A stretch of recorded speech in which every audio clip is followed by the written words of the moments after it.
but it's a perfect example of how powerful forgiveness can be. She went forward to help with the reconciliations in Rwanda. We're not talking about you pass me up on a date. We're talking really serious, terrible tragedies. If you get a chance, just type in Left Behind online, and you can pull up interviews with her name. I think her name is Immaculate Impressa, and it's a powerful story. In our own country, if you look back just a couple of years ago, we saw the tragic shootings of the kids in Amish country in Pennsylvania. And what did that community do? They reached out to the family of the person who did the terrible acts of killing those children. They leveled the school, started anew, reached out with love to these people. Forgiveness is a powerful tool. And again, it's not easy. There is a book on forgiveness by John Polanski. It's not easy to get a hold of, but it does a great job of sharing the process. Sometimes we can build that simply with a letter to someone. Most of us are not good at expressing our emotions, but simply a letter expressing what you feel and what you're going through and saying, I'm trying to forgive you. You don't even have to forgive them. Sometimes just getting it out. The art of expression is really, really powerful. And it is part of the process. So other options, obviously, talk to a friend. 2, talk to a clergy. Seek counseling. Sometimes counseling can really help. So let me just go back here. And then get online and look for support groups. Okay? So I'm going to just pause for a moment and say, that's all I really have to say about that heavy stuff. But you could spend a lot more time looking at these issues and recognize that in each of these, you have some choices. So when you're looking at other actions you can take, there's some wonderful other actions. One, the single most important thing I can do with my students, and I challenge you to do, is get your priorities straight, for Pete's sake. What's really important? How many of you say, I don't have enough time? Go on, raise them up. Sure. Time is a big issue. All time is a matter of being really clear on what your priorities are, and one skill. What's the skill? You need to know how to, say it? Not organize. Say no. Yeah. Prioritizing is easy. I know people that have great lists of priorities. They just have the wrong stuff on the list. Right? So clarifying your priorities does a couple of things for you. One, it will create order in your life. Don't do the things you don't want to do.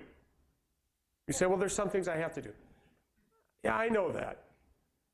But how about all the other things you consent to do that you really don't want to do? The little voice in you says, oh, God, I don't want to do that. And out of your mouth comes, sure, I'd be glad to. Right? Would you like to have Thanksgiving dinner at your house? Sure. Would you like to jump in the lake? Yes. Clear priorities do create order, folks. If your priorities are squared away, you don't deal with the other stuff unless you have to. Second thing that it does is it creates energy. When I go on vacation, I can tell you nothing will get in the way of going on vacation. It doesn't matter what it is, nothing gets in the way. Short story. We were flying to Florida one Christmas. My family lives near Buffalo, New York. Any of you ever been in Buffalo? I'm sad for you. We were getting ready to fly out. We were going to fly out Christmas morning, and that night, 2 feet of snow dumped in Buffalo. In the airport. Just think of the nerve of that guy. My wife, who has this incredibly positive attitude, says, we're going to the airport.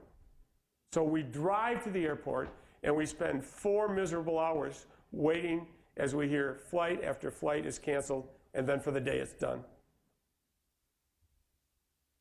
My God, what are we going to do? What's my wife's priority?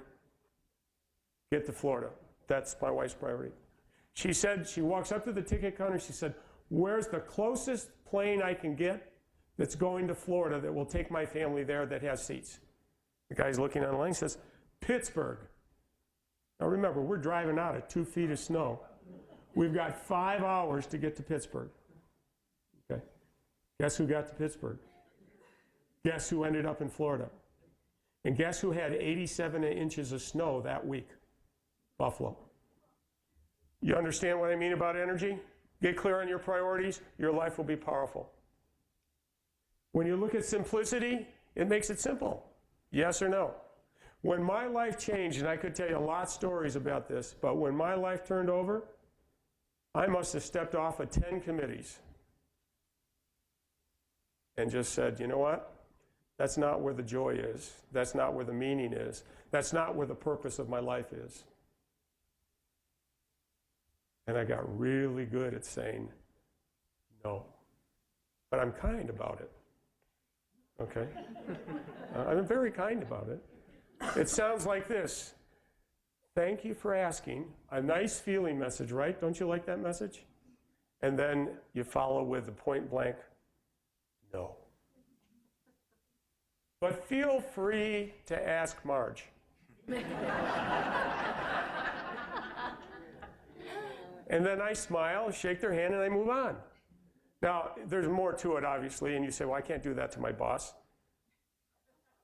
Not exactly, but it sounds like this to your boss.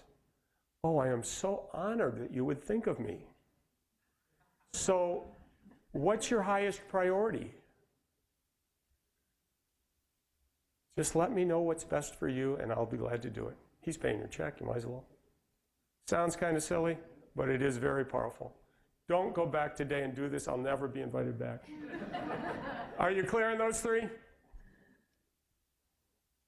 Third, what you focus on grows, folks. Any of you see the movie Matilda?